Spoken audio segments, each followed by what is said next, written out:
who looks outside, dreams. Who looks inside, awakes. What we suppress always defines us. And deep in the unconscious, they never forgot you. Last night, while the world around them fell asleep, they couldn't. The room was quiet. The television had long since gone dark. Even the ticking of the clock seemed louder than usual.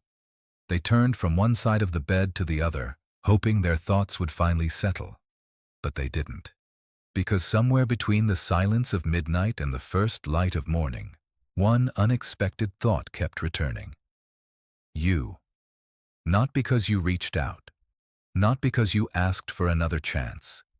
Not because you tried to remind them that you ever existed.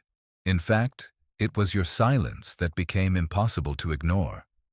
Funny, isn't it? Sometimes people spend years believing they've moved on. Until one ordinary night changes everything. A single memory, a familiar smile, a conversation they thought they'd forgotten. Suddenly the past no longer feels like the past. Have you ever wondered why this happens? Why someone who barely thought about you for months or even years can suddenly find themselves unable to stop thinking about you? Why your absence can become louder than your presence ever was? Most people call it coincidence. Some call it regret. Others simply blame loneliness. But what if none of those explanations tell the whole story? What if the human mind works in ways that are far deeper than we realize? And what if the answer has very little to do with romance and everything to do with the hidden forces operating beneath conscious awareness? Because sometimes the people who seem to disappear from our lives never truly disappear from our minds. They simply wait, hidden beneath the surface, until the unconscious decides it's finally time for them to return. And when that moment arrives, sleep often becomes the first thing we lose. Today, we're going to explore why that happens, and why Carl Jung believed these moments reveal far more about the human soul than most people ever imagine. The strange thing is, it rarely happens when life is busy. It happens in the quiet moments, late at night, during a long drive, while sitting alone with a cup of coffee, or when a familiar song begins to play without warning. Out of nowhere, a face appears in the mind. A voice echoes from years ago. A memory, long buried beneath everyday life, rises to the surface as if it had been waiting for the perfect moment. Why? Why does the mind choose that particular person? Why not someone else? Why does one memory refuse to fade while hundreds of others quietly disappear? Most of us believe we control our thoughts. We assume that if we haven't thought about someone in a long time, we've moved on. But what if that's only an illusion? What if the deepest parts of the mind are still working behind the scenes, even when we're completely unaware of it? Perhaps that's why so many people are caught off guard. They tell themselves, I haven't thought about them in years. Yet one sleepless night proves otherwise. It's almost as if something hidden inside finally knocks on the door of consciousness, demanding to be noticed. Could it be guilt? Could it be unfinished emotions? Or could it be something even deeper, something the conscious mind has been trying to ignore for far too long? This is where psychology begins to ask questions that ordinary conversation rarely does. Not just what we remember, but why we remember it at precisely that moment. Because sometimes, what returns to the mind isn't the person at all. It's the part of ourselves that we left behind when they walked out of our lives. And according to one of history's greatest psychologists, those forgotten parts of ourselves never truly disappear. They simply wait, patiently, until we're finally ready to face them. Before we go any further, it's important to understand one idea that shaped Carl Jung's entire life's work. Jung believed that the human mind is far greater than the thoughts we notice during the day. Most of us live as if our conscious mind is in complete control. We make decisions, solve problems, hold conversations, and assume that's all there is to who we are. But Jung saw something different. He believed that beneath our everyday awareness lies a vast inner world, one that quietly influences our feelings, our dreams, our memories, and even the people we can't seem to forget. He called this hidden realm the unconscious. Imagine standing on the shore of a calm lake. The surface appears peaceful. You can see only what floats on top, but beneath the water lies an entire world that remains invisible. There are currents you cannot see, there are movements you cannot predict, and there are depths you may never fully explore. According to Jung, the human mind works much the same way. Our conscious thoughts are only the surface. Beneath them exists a deeper reality, storing forgotten memories, unresolved emotions, old wounds, unspoken desires, and parts of ourselves we've pushed away simply because they were too painful or too uncomfortable to face. The remarkable thing is that these hidden parts never truly disappear. They wait, sometimes for months, sometimes for years, and then, often without warning, they rise to the surface. A dream, a familiar place, a particular scent, a quiet evening, or a sleepless night. Most people believe they're suddenly thinking about someone because of chance. Jung would have asked a different question. What inside you has awakened that this person now represents? That question changes everything. Because perhaps the person isn't the real message. Perhaps they're the symbol. A symbol of a chapter you never fully closed. A lesson you never completely understood, or a version of yourself that still longs to be recognized. Jung often observed that life has a remarkable way of bringing hidden truths back into our awareness, not to punish us, but to help us become more whole. The mind, in his view, is always seeking balance.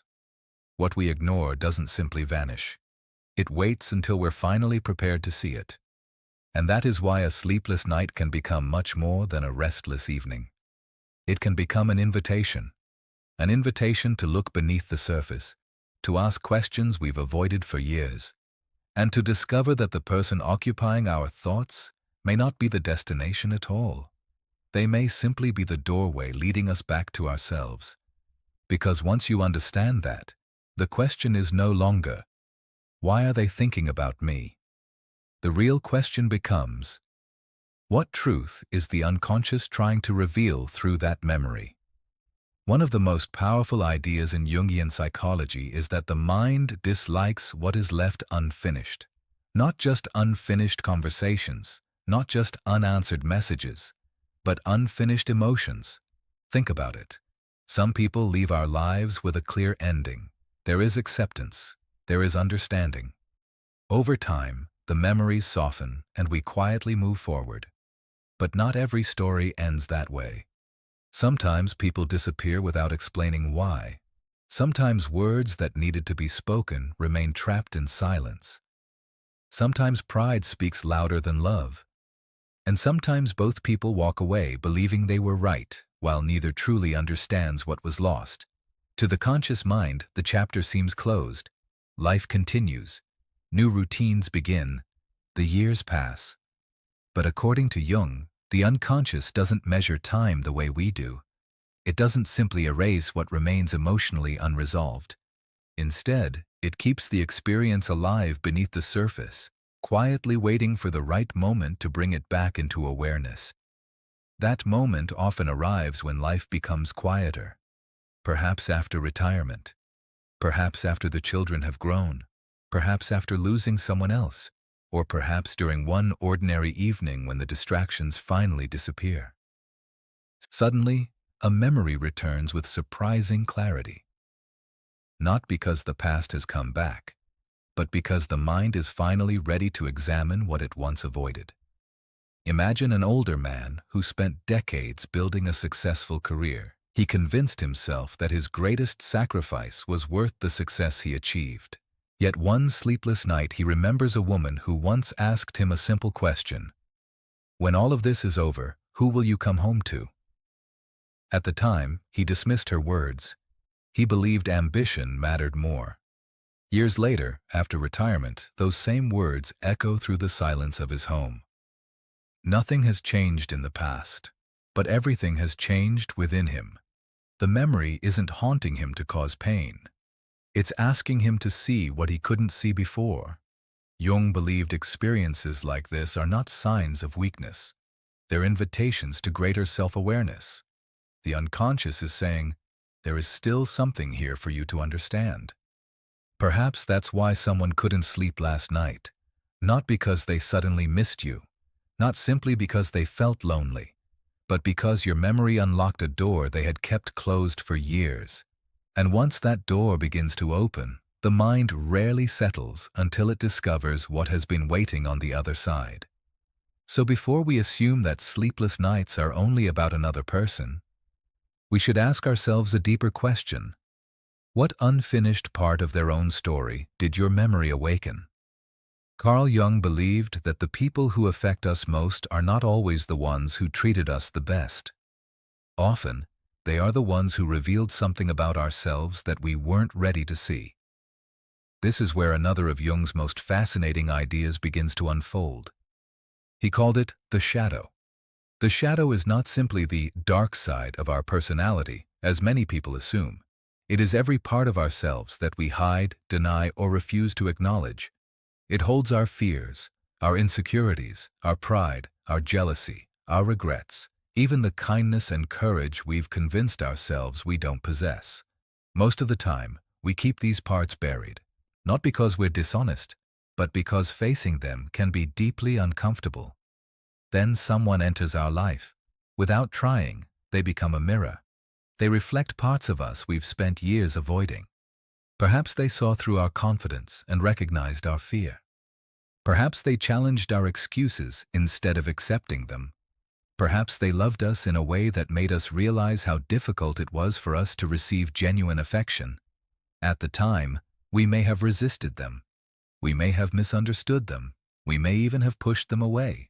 Not because they were wrong, but because they forced us to confront something within ourselves that felt too painful to face. Years later, when life slows down and the noise fades, that mirror returns. Not in front of us, but inside our minds. An older woman once reflected on the end of her marriage after nearly 40 years. She admitted that for decades, she blamed her husband for everything that had gone wrong. It was easier that way. He became the villain in the story she told herself. But after years of living alone, something unexpected happened. She began reading her old letters, looking through family photographs, remembering conversations she had almost forgotten. Slowly, she realized something that was both painful and freeing.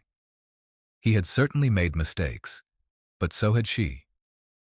For the first time, she saw the fear, the pride, and the silence she herself had brought into the relationship. The memory of him no longer returned to accuse her. It returned to teach her. Jung believed this is one of the greatest gifts the unconscious can offer. Not endless guilt, not endless regret, but honesty. Because real healing doesn't begin when we prove someone else was wrong.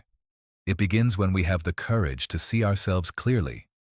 So perhaps they couldn't sleep because your memory held up a mirror they could no longer turn away from. And maybe the face they kept seeing wasn't only yours. Maybe, for the very first time in years, they were finally seeing their own. Perhaps the deepest insight Carl Jung offered was this: the greatest journey in life is not finding another person. It is finding yourself. Jung believed that every human being spends much of life becoming who the world expects them to be. We learn to play roles: the dependable parent, the successful professional, the strong partner, the cheerful friend. Over time, these roles become so familiar that we mistake them for our true identity. Jung called this outward identity the persona, the face we present to the world. The persona is not necessarily false. It helps us function in society, but there is a danger. If we spend too many years wearing only that mask, we begin to lose touch with the person beneath it. Then something unexpected happens. A memory, a photograph, a familiar voice, or the thought of someone from our past. Suddenly, we're no longer remembering only them. We're remembering who we were when we were with them. Perhaps we laughed more. Perhaps we dreamed more. Perhaps we believed life still held endless possibilities, or perhaps we were simply more authentic. That is why certain people become unforgettable, not because they were perfect, not because the relationship was without pain, but because they remind us of a version of ourselves that slowly disappeared beneath years of responsibility, disappointment, and routine. Imagine a man in his 70s opening an old box in the attic. Inside, he finds a faded photograph from decades earlier. He studies the young man smiling back at him. There is hope in those eyes, curiosity, a sense that the future is still unwritten. For a moment, he isn't thinking about the woman standing beside him in the picture. He's thinking about the man he once was. He wonders, when did I stop dreaming? When did I become so afraid of change? What happened to that part of me? That is the question the unconscious has been waiting for. Because according to Jung, real transformation begins when we stop searching for what we've lost in other people and start recognizing what we've lost within ourselves. Perhaps that is why they couldn't sleep. Your memory wasn't simply reminding them of a relationship. It was reminding them of a forgotten version of themselves, the person they abandoned while chasing success, the person they silenced to avoid pain, the person they believed was gone forever. And sometimes, the most powerful memories don't return to pull us backwards. They return to invite us forward, not toward the past, but toward becoming whole again. That is why a single sleepless night can become the beginning of a lifelong awakening. Because once someone recognizes the person they used to be, they must decide whether they will keep living behind the mask, or finally have the courage to become themselves once more. Up to this point, we've been talking about them. The person who lay awake, the person whose thoughts kept returning, the person who suddenly found themselves unable to escape the memories they believed were long forgotten. But Carl Jung would gently encourage us to ask a different question. Why are you so interested in whether they couldn't sleep? At first, that question may seem uncomfortable, perhaps even unfair. After all, if someone hurt you, ignored you, or walked away without explanation, it's natural to wonder whether they ever think about you. Most people have asked themselves that question at least once. Do they ever regret it? Do they ever miss me? Do they finally understand what they lost? Those questions are deeply human, but notice something. Every one of those questions keeps your attention fixed on another person's inner world, a world you can never truly know. You cannot see their thoughts. You cannot hear their private conversations with themselves. You cannot witness the silent battles they fight after everyone else has gone to sleep. And because you cannot know those things, the mind begins to imagine. Sometimes it imagines hope. Sometimes it imagines revenge. Sometimes it creates stories simply to fill the silence. Jung believed that whenever we become overly focused on another person's inner life, we should pause and ask what our own unconscious is trying to show us. Because the real transformation doesn't begin when someone else finally understands your value. It begins when you do. Think about how much energy people spend waiting.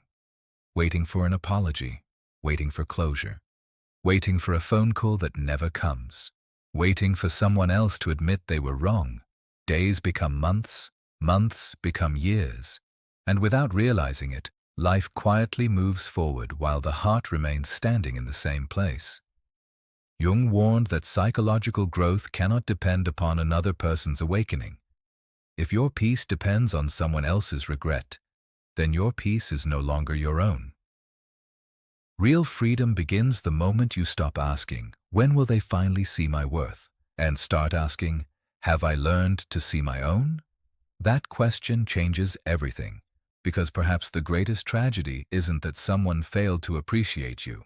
Perhaps it's that you allowed their opinion to become the measure of your value.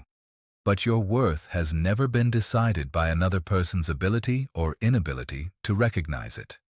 People overlook beautiful things every day. They walk past priceless works of art. They ignore breathtaking sunsets. They fail to notice acts of quiet kindness. The failure to recognize value says more about the observer than the object being observed. The same is true for people. Someone may leave your life without ever understanding what you brought into it. That doesn't erase your kindness. It doesn't erase your loyalty. It doesn't erase the love you gave. It simply means they weren't able to see it at that moment in their own journey. And that is something you cannot control. Jung believed that one of the greatest signs of maturity is accepting the limits of your control. You cannot force awareness. You cannot force understanding. You cannot force another soul to wake up before it is ready. But you can choose what happens next in your own life. You can choose whether the pain becomes a prison or a teacher, whether the memory becomes an anchor or a compass. Perhaps that is the real meaning behind a sleepless night. It isn't proof that someone wants to come back. It isn't evidence that destiny is secretly pulling two people together. Sometimes, it is simply the unconscious inviting a person to face a truth they have avoided for far too long. And if that invitation ever reaches them, it is their journey to walk, not yours. Your journey is different. Your journey is to keep becoming the person you were always meant to be, to live with wisdom instead of resentment, with self-respect instead of self-doubt, with peace instead of endless questions. Because in the end, the most meaningful victory is not discovering that someone else lost sleep over you. The most meaningful victory is reaching the point where your own sleep is no longer disturbed by the past. As we come to the end of this journey, one truth becomes impossible to ignore. Perhaps last night they couldn't sleep. Perhaps your name crossed their mind more than once. Perhaps they replayed old conversations, remembered the moments they once took for granted, or quietly wondered how life might have been different if they had made another choice. Or perhaps none of that happened at all. And this is where Carl Jung's wisdom becomes so important. Because your peace should never depend on a story you cannot verify. The unconscious belongs to each individual. Its lessons are deeply personal. Its timing cannot be forced. Its awakenings cannot be predicted. Whether they remembered you last night or not.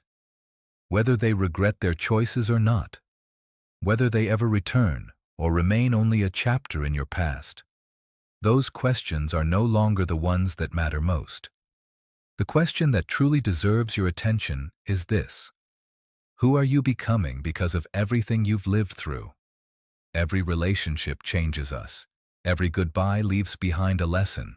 Every disappointment has the potential to deepen our understanding if we're willing to learn from it instead of becoming trapped by it. Jung believed that the purpose of life is not to avoid suffering. It is to transform through it, to allow pain to become wisdom, confusion to become clarity, loss to become self-discovery. Perhaps that is why certain memories return, not to punish us, not to keep us living in yesterday, but to remind us that healing is not about forgetting. Healing is about remembering without breaking. It is about looking back without losing yourself. It is about honoring the past without becoming its prisoner. One day you may think of someone who once meant everything to you. You may smile. You may feel a quiet sense of gratitude, not because they came back, but because you realized you no longer needed them to. That is the moment real freedom begins, not when someone else finally understands your value, but when you no longer require their understanding to believe in it yourself. So if someone couldn't sleep last night, let that be their journey. Your journey begins the moment you wake up to your own life. Walk forward with wisdom. Carry your memories with compassion. Leave behind what no longer serves your soul. And remember this. Sometimes the greatest victory isn't being unforgettable in someone else's story. It's finally becoming unforgettable in your own. Thank you for spending this time with me. If this reflection spoke to you, carry its message into the days ahead. And remember, the deepest transformations often begin in the quiet moments when we're willing to look within.